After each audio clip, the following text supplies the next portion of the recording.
Don't start anything tonight.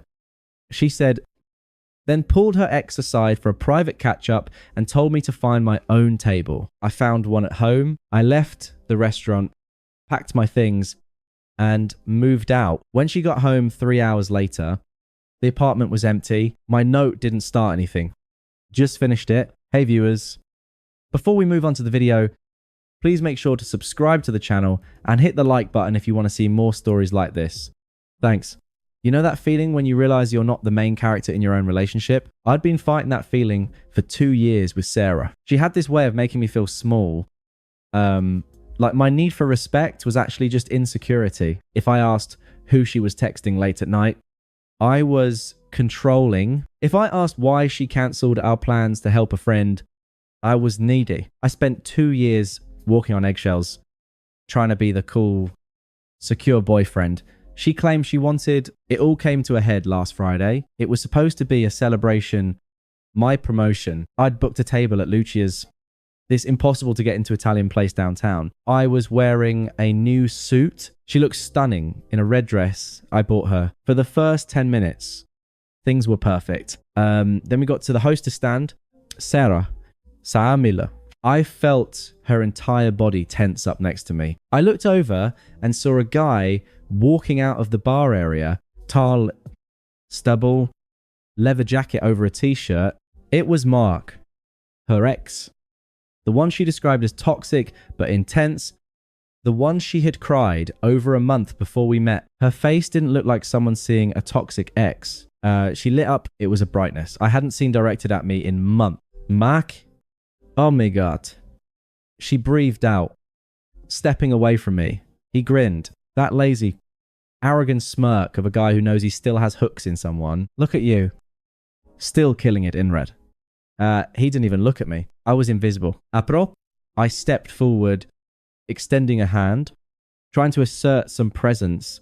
I'm David, Sarah's boyfriend. Mark barely flicked his eyes toward me. He didn't take my hand. He just looked back at Sarah and laughed. Boyfriend. Right, good for you. Sarah. Safe choice. That was the moment. The disrespect was so loud, it was deafening. I felt the heat rise in my neck. I opened my mouth to say something, to tell him to back off, to tell her we were leaving. But Sarah cut me off.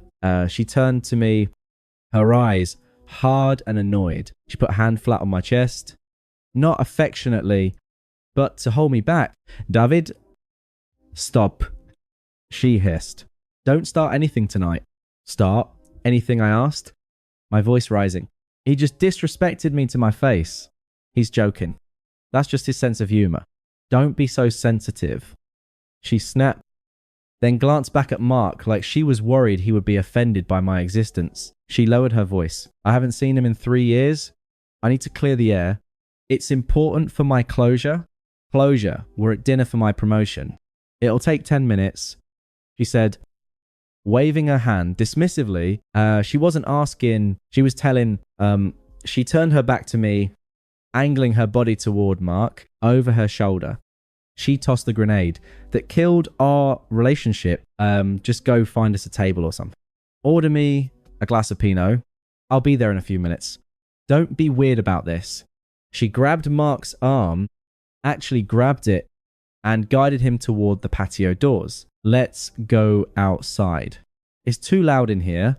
I stood there. The hostess was staring at me. The couple behind us was staring at me. I was a grown man, standing in a crowded restaurant, being told to go sit in the corner like a scolded child while my girlfriend went on a mini date with her ex. The hostess cleared her throat. Sir, your table is ready. Shall I seat you? I looked at the patio door. I could see them through the glass. She was laughing, her hand touching his bicep. She looked alive. She looked like she was exactly where she wanted to be. And I realized with a clarity that felt like ice water hitting my veins, I wasn't her boyfriend. I was her placeholder. I was the safe harbor she parked in while she waited for the storm to pass. I looked at the hostess. No. I said, my voice was surprisingly steady. I won't be needing the table. I turned around and walked out the front door. I didn't storm out. I didn't cause a scene. I walked to my car with the calm precision of a bomb disposal technician. I checked the time. 7:15 p.m. If she was clearing the air with Mark, and if the way she touched his arm was any indication, 10 minutes was a lie. They would have a drink, maybe two. They would reminisce. She would lose track of time because she didn't respect mine. I estimated I had at least 2 hours, maybe 3. Before she even thought to check her phone, I drove home in silence. No radio, just the hum of the engine and the new plan forming in my head. When I got to our apartment, I didn't feel sad. I felt efficient. I walked in and went straight to the bedroom. I didn't have time to move furniture. And frankly, I didn't want the couch. We bought it together. It was tainted. I wanted only what was mine. I wanted to execute an eraser. I grabbed a box of heavy-duty black trash bags from under the sink. Rip. Open. Fill. I cleared my side of the closet in 4 minutes. Sweet. Shirts. Jeans. I didn't fold them. I swept them off the hangers directly into the bags. The sound of the hangers clattering together was the only noise in the room. Rip open. Fill the bathroom drawer. Mirazor. My cologne. My prescription meds. I left the toothpaste. I left the shared soap. I took only what kept me alive and made me, me. I moved to the living room. This was the most satisfying part. I unplugged my PS Lime. I took the switch. I took my laptop. Then I went to the router. I paid the internet bill. The account was in my name. I unplugged the modem and the router and shoved them into my backpack. Pettu. Maybe. But she wanted to communicate with her ex. She could use her own data. I went to the safe, passport, birth certificate, watch collection, the emergency cash envelope. I worked up a sweat. I was moving like a blur. But 830 p.m. My car was packed, floor to ceiling. The back seat was a mountain of black plastic bags. I walked back into the apartment for the final check. It didn't look like someone had moved out in a normal way. It looked like a rupture. My side of the vanity was bare. The closet was a gaping hole of empty space next to her colourful dresses. The entertainment centre was a skeleton of wires dangling. Where the consoles used to be, I took the spare key off my ring. I placed it on the kitchen counter. I looked around for a piece of paper. I found a piece of junk mail, an offer for a credit card. I flipped it over. I took a Sharpie. I wanted to write a paragraph. I wanted to scream at her in ink. I wanted a list. Every time she made me feel small. But then I remembered the restaurant. I remembered her telling me, don't start anything. She wanted me to be quiet. Fine. I wrote 5 words. Didn't start anything.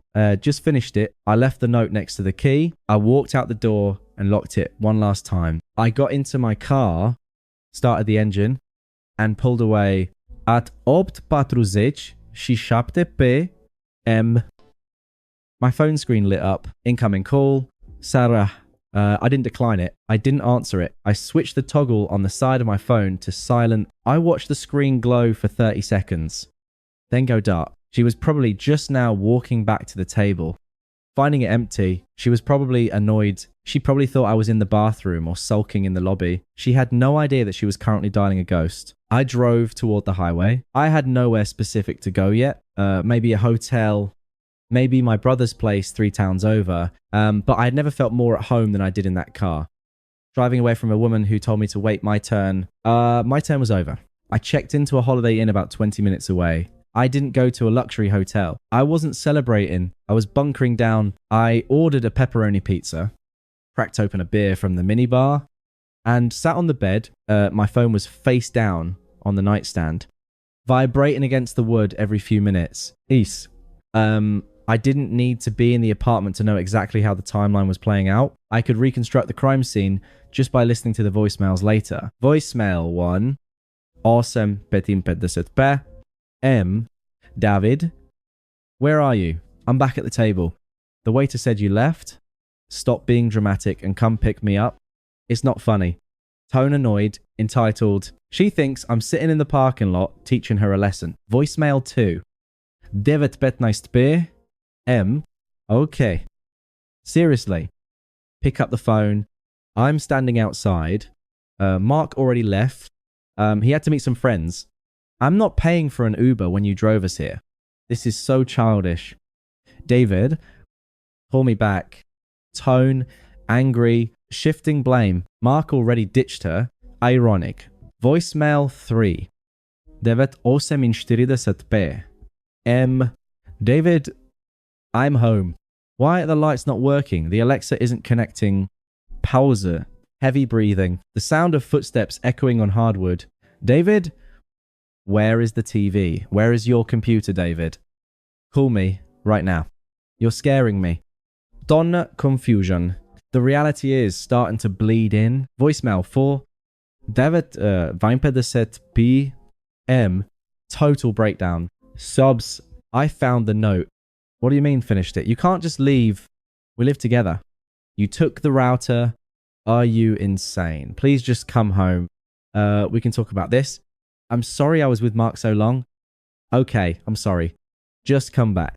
I listened to that last one while chewing a slice of pizza. It was cold. Detached curiosity. I didn't feel a pull to go comfort her. I didn't feel guilty. I just felt like I was watching a character in a movie realize the killer is already in the house. Except in this movie, the killer was the consequences of her own actions. I turned the phone off completely. I slept like a baby. The next morning, I woke up to 47 missed calls and 30 texts. But the silence in that hotel room was the loudest, most peaceful thing I'd ever heard. I wasn't waiting for her approval. I wasn't wondering if I was enough. I was just free. The fallout began fast when a person like Sarah, someone who relies on validation and financial safety nets, loses their footing. They don't self-reflect. They recruit allies. 2 days later, my phone rang. It was Jessica, Sarah's best friend. Jessica had always tolerated me. Treat me like a handy accessory that came with Sarah. I answered, I wanted to hear the spin. You are a piece of SH asterisk T. David. Jessica spat before I could even say hello. Hello to you too. Jessica. She is a wreck. She hasn't eaten in 2 days. How could you just abandon her like that? Over a 5-minute conversation with an old friend. You're insecure, controlling, and honestly terrifying. Who clears out an apartment in 3 hours? Someone who doesn't want to stay where he isn't respected. I said calmly, respected. She told you to grab a table. She was trying to manage a delicate situation with an ex, and you threw a tantrum. Jessica? I cut in my voice flat. She didn't tell me to grab a table. She told me not to start anything. She told me to go sit alone while she drank with the guy she used to sleep with on the night celebrating my promotion. She prioritized his ego over my dignity. She told me to go away. So I went away. She loves you. It was a mistake. It wasn't a mistake. It was a choice. And tell her not to worry about the rent. I paid through the end of the month. She has 28 days to figure out how to pay for a 2-bedroom apartment in the city on a receptionist salary. Or maybe she can ask Mark to move in. I hung up and blocked Jessica. Speaking of Mark, that was the sweetest piece of accidental justice. I found out later through a mutual friend what happened with the savior. Once I was gone, Sarah immediately tried to pivot to Mark. She texted him, probably looking for a shoulder to cry on. Maybe hoping this was fate clearing the path for them to be together. Mark left her on red. Turns out Mark wasn't looking to reconnect. He was just passing through town, bored, and saw an old flame he could get an ego boost from. Once he realized she came with baggage, a fresh breakup, a missing boyfriend, and high emotional needs, he vanished. He blocked her on Instagram 3 days after the restaurant incident. She had burned her castle to the ground for a guy who wouldn't even buy her a second drink. Then came the financial reality check. I made good money. I paid 70% of our bills. Sarah's salary barely covered her car payment, her student loans, and her shopping habits without my half of the rent, without me paying for groceries, Wi-Fi, and utilities. The math didn't work. She tried to stay in the apartment. I kept my distance, communicating only through email regarding the lease. I told the landlord I was vacating. 3 weeks later, I got an automated email from the leasing office. The full rent hadn't been paid. Sarah sent me one email during this time. No subject line. I can't afford this place alone. You promised to take care of me. How can you be this cruel? I didn't reply. I wasn't being cruel. I was just no longer subsidizing a life that didn't include me. She ended up having to break the lease. She lost her security deposit. Last I heard, she had to move back in with her parents. The same parents she constantly complained was suffocating and toxic. She was 30 years old, sleeping in her childhood twin bed, surrounded by boxes of clothes she had no closet space for. The placeholder was gone, and without the placeholder, the whole structure collapsed. It'd been 4 months. My life had quieted down in the best way possible. I found a new place, a loft closer to the office. Smaller, but entirely mine. No shared aesthetic. No walking on eggshells. I killed it in my new role at work. Free from the constant text anxiety that used to plague my afternoons. I was sleeping better. I looked better. I hadn't heard from Sarah since the email about the rent. I assumed she had faded into the background of her hometown. Another what-if story people tell at bars. Then she ambushed me. It was a Tuesday around 8:00 a.m. I was at the coffee shop near my office waiting for a pour over. I was checking emails on my phone, feeling good in the tailored coat I'd bought with the money. I wasn't spending on her credit card debt. David. The voice was familiar but thin, lacking the sharpness it used to have. I turned around. Sarah was standing there. She looked diminished. That's the only word for it. Her hair was pulled back in a messy bun. She wasn't wearing makeup. And she looked tired. Not had a long night, tired. Deeply tired. The kind of tired that comes from living in your childhood bedroom and arguing with your mother about laundry at age 30. Sarah, I said, my voice was neutral, professional, like I was greeting a vendor. I had cancelled the contract with, can we talk, she asked. Her eyes darted around the busy shop. Just for 5 minutes. Please. I checked my watch. I have to get to work. David. Please. She whispered. Her voice cracked. I need to see you. I need to explain. I looked at her. I didn't feel the anger I expected. I didn't feel the love I used to think was essential to my survival. I just felt a mild inconvenience. You can walk me to my building. I said, you have 3 minutes. We walked out onto the sidewalk. The morning air was crisp. She struggled to keep up with my pace. I messed up. She blurted out, I know I did. Mark? He was nothing. He was just a ghost from the past. And I got caught up in the moment. He stopped replying to me days after you left. It was stupid. I threw away everything for nothing. I know. I said, keeping my eyes forward, I miss you. David, she said, reaching out to touch my arm. I sidestepped it smoothly. Not breaking stride, her hand fell to her side. I miss us. She continued, desperation creeping into her tone. I miss our home. My parents. It's a nightmare. I'm sleeping in a twin bed. I miss talking to you. I miss my best friend. I stopped. Then we were a block from my office. I turned to face her. You don't miss me. Sarah. I said, my voice calm and factual. You miss the apartment. You miss the safety. You miss having someone to project your insecurities onto so you don't have to deal with them yourself. You miss the placeholder. She flinched. That's not fair. I loved you. You told me to go sit alone at a restaurant while you flirted with another man. I reminded her that isn't love. That's management. You were managing me and I resigned.